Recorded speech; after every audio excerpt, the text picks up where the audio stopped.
اس وقت ملک پاکستان میں قوم ایک بہت بڑے امتحان آزمائش سے گزر رہی ہے۔ یہ بات اپنی جگہ مسلم ہے کہ اللہ کا نظام ہے، قانون ہے کہ اللہ کی ذات کسی بھی انسان کو اس کی طاقت سے زیادہ امتحان میں نہیں ڈالتی۔ قرآن مجید بتلاتا ہے لا یکلف اللہ نفسا الا وسعها، کہ اللہ تبارک و تعالیٰ کسی بھی نفس کو، کسی بھی انسان کو اس کی بساطت، اس کی طاقت سے زیادہ امتحان میں نہیں ڈالتے۔ اور امتحان اگر ایسا ہو کہ فجائی ہو، اچانک سر پر آنے والا ہو اور آ کر کے تباہ و برباد کر دینے والا ہو، ملیا میٹ کر دینے والا ہو، تو یقیناً یہ انسانی عقلوں کو مبہوت کر دیتا ہے، پریشانی میں مبتلا کر دیتا ہے۔ لیکن اے اہل اسلام، یہ بات بھی یاد رکھو، جو رب اگر کسی بیماری کو یا پریشانی کو لاتا ہے تو وہی رب ہی اسے ٹالتا ہے۔ دنیا کے اندر ہم آزمائش کے لیے ہی تو پیدا کیے گئے تھے۔ قرآن مجید میں جب انسان کی تخلیق اور انسان کی موت کے متعلق بتلایا گیا تو آگے اس کی وجہ بھی بیان کی گئی کہ انسان کو زندگی اور انسان کو موت کیوں دی جاتی ہے۔ خالق کائنات فرماتے ہیں تبارک الذی بیدہ الملک وہو علی کل شیء قدیر الذی خلق الموت والحیات، وہ اللہ جو ہر چیز پر قادر ہے، اس اللہ نے زندگی اور موت کو پیدا کیا۔ خلق تخلیق کیا، پیدا کیا، موت والحیات موت اور زندگی کو کیوں؟ لیبلوکم، تاکہ آزمائش کرے، امتحان دیکھے، امتحان میں ڈال کر کے دیکھے ایکم احسن عملا، تم میں سے کون ہے جو اچھا عمل کرتا ہے۔ اس سیلاب کے اندر بھی ہمارا ایک امتحان ہے، ایک آزمائش ہے۔ میرا رب دیکھنا چاہتا ہے کہ کون ہے جو اس عالم میں بھی مجھ پر نظر رکھتا ہے۔ غزوہ احد کے اندر جب موت یقینی ہو گئی تھی، شہادت یقینی ہو گئی، ہر ایک کو نظر آ رہا تھا کہ ہمیں اللہ کی طرف سے حکم ہے پیغمبر علیہ الصلوۃ والسلام کو چھوڑنا نہیں ہے، اور ہمارا پیغمبر ثابت قدم ہے، میدان احد کے اندر کھڑے ہوئے ہیں، دشمن ہر طرف سے ٹوٹ پڑا ہے، بظاہر مسلمان کمزور ہو گئے ہیں۔ یہاں تک آتا ہے روایات میں کہ مدینے کا کوئی ایک گھر بھی ایسا نہیں بچا کہ جس میں کوئی شہید نہ ہو یا زخمی نہ ہو۔ ہر گھر کا ایک فرد، دو فرد، تین فرد، کئی فرد ایسے تھے جو تیر تلوار نیزے برچھوں کی زد کے اندر آ گئے۔ یہ عالم تھا کہ خود محمد کریم صلی اللہ علیہ وسلم لہو لہان ہے، دندان مبارک شہید ہو چکے ہیں، چہرے کے اندر خود کی کڑیاں چھپ چکی ہیں۔ پیغمبر علیہ الصلوۃ والسلام کے دفاع کے لیے بطور ڈھال کے صحابہ اپنے آپ کو پیش کر رہے ہیں کہ یہ تیر تلوار جو پیغمبر علیہ السلام کی طرف رخ کر کے آ رہے ہیں وہ ہمارے سینوں میں چھپ جائیں اور پیغمبر علیہ السلام محفوظ ہو جائیں۔ ہر ایک کو نظر آ رہا ہے کہ شہادت یقینی ہے، اور اللہ نے قرآن میں اس کا منظر بیان کیا وَإِذْ زَاغَتِ الْأَبْصَارُ وَبَلَغَتِ الْقُلُوبُ الْحَنَاجِرَ، کہ جب آپ لوگوں کا یہ منظر تھا کہ آنکھیں بیر نکلنے والی تھی اور آپ لوگوں کے کلیجے آپ کے حلق کے اندر آ چکے تھے، اس وقت بھی اللہ نے کیا حکم دیا؟ اس وقت بھی اللہ نے حکم دیا لَقَدْ كَانَ لَكُمْ فِي رَسُولِ اللَّهِ أُسْوَةٌ حَسَنَةٌ، کہ اس عالم میں جب پریشانی کا یہ عالم ہے کہ آپ نہ مر رہے ہیں نہ جی رہے ہیں، پریشانی اس طرح ہے کہ آنکھیں بہر آ گئی ہیں، پریشانی اس طرح ہے کہ کلیجے پھٹنے کے قریب آ رہے ہیں، اس حال میں بھی اپنے پیغمبر کو دیکھو کہ آپ کے پیغمبر کی سیرت اور کردار کیا ہے، اس پر عمل کرو۔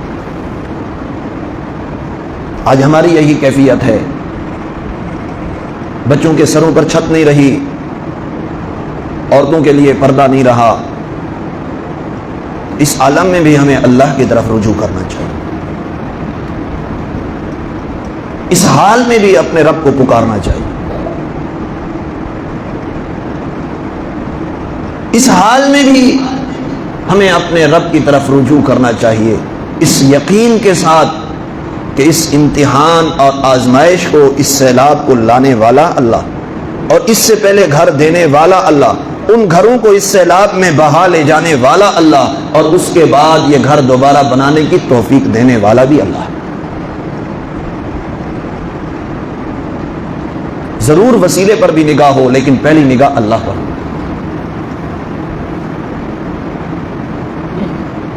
میں نے ان دنوں کے اندر اللہ کی غیبی مدد کو اپنے آنکھوں سے دیکھا۔ میں نے اساتذہ سے پڑھا، میں نے کتابوں میں پڑھا، میں نے اکابر علماء سے سنا کہ غیبی مدد بھی ہوتی ہے، اور ان دنوں میں نے آنکھوں سے دیکھا۔ شاید کہ گزشتہ جمعے تو میں تھا نہیں، اس سے پچھلے جمعے میں نے آپ کو بتایا ہو کہ جب سیلاب آیا، سیلاب سے دوسرے دن بستی جد شمالی کے ایک حافظ صاحب کی بیٹی کا دیوار کے نیچے دبنے کی وجہ سے انتقال ہوا۔ جب میں اس کے غم میں شریک ہونے کے لیے گیا تو وہاں ایک مزدور کو دیکھا، اس نے مجھے دیکھ کر کے دھاڑے مار مار کے رویا کہ مفتی صاحب، میری کل کائنات میرا ایک کمرہ تھا جس میں میرے بچے بھی رہتے تھے، جس میں میں اور میری زوجہ بھی رہتی تھی، یہ سیلاب کو بھی لے گیا۔ اور وہ عجیب طریقے سے رو رہا ہے، کہتا ہے مفتی صاحب آپ دیکھو، یہ گھر بھی بچ گیا، یہ بھی بچ گیا، میرے بعد والا بھی بچ گیا، مجھ سے مغربی جانب والا بھی بچ گیا، مجھے اللہ نے امتحان میں ڈال دیا۔ شاید اس وقت میری جیب کے اندر 3000 سے زیادہ نہ ہو، اس میں سے کچھ میں نے اپنے لیے بھی رکھے اور کچھ اس کو دے دیے، اور اس کو ایک بات کہی کہ یار اللہ جو ہے نا، وہ پہلے بھی تھا، وہ اب بھی ہے، پریشان نہ ہو۔ یقین جانو میں اس کو ایک بڑی بات کہہ کر کے آ گیا، بڑی بات۔ اس کے بعد میں پریشان ہو گیا کہ اتنی بڑی بات کہہ کر کے تو آ گیا ہے، تیرے بس میں تو نہیں ہے کہ ان لوگوں کے تو گھر بنا کے دے، تیرے بس میں تو نہیں ہے ان لوگوں کے، اور اب بھی میں نے کوئی بڑا تیر نہیں مارا ہے، چھوٹا سا حصہ ضرور ملایا ہے، بھاگ دوڑ کی ہے، لیکن اس چھوٹے سے حصے میں نے اللہ کی غیبی مدد دیکھی ہے۔ میں نے دیکھا ایک نیت کی میں نے، میرے رب نے مجھ سے جو کام لیا، وہ تھوڑا ہے، وہ بہت ہے، وہ جو بھی ہے اللہ قبول فرمائے، لیکن یقین جانو میرے رب نے، میرا کسی سے کوئی رابطہ نہیں، میں نہ کوئی ٹرسٹ چلاتا ہوں، نہ کسی ٹرسٹوں کے اندر ہوں، نہ کسی کے اندر میں کوئی جاب کرتا ہوں۔ اللہ نے ایسے متوجہ کیے، ایسے متوجہ کیے، میں خود حیران تھا، فرصت نہیں تھی۔ اور اب ان ٹرسٹوں کو اگر میں نے روکا ہے، راشن وغیرہ کے سلسلے کو روکا ہے، تو دو وجہوں سے۔ ایک وجہ یہ ہے کہ ہم لوگ بے صبری کا مظاہرہ کرنے لگے، ہم لوگ اپنے علاقے کو، اپنے ایک جو ہمارا خاندانی اور قومی وقار ہے، اس کو مجروح کر کے ان لوگوں سے جھپٹنا، ضروری نہیں ہے آپ میں سے کوئی ہو، میں اجتماعی بات کر رہا ہوں، ان مہمانوں پر جھپٹنا شروع ہو گئے، ان سے چھیننا شروع ہو گئے، ان سے لڑنا شروع ہو گئے، جھگڑنا شروع ہو گئے۔ اور دوسری بات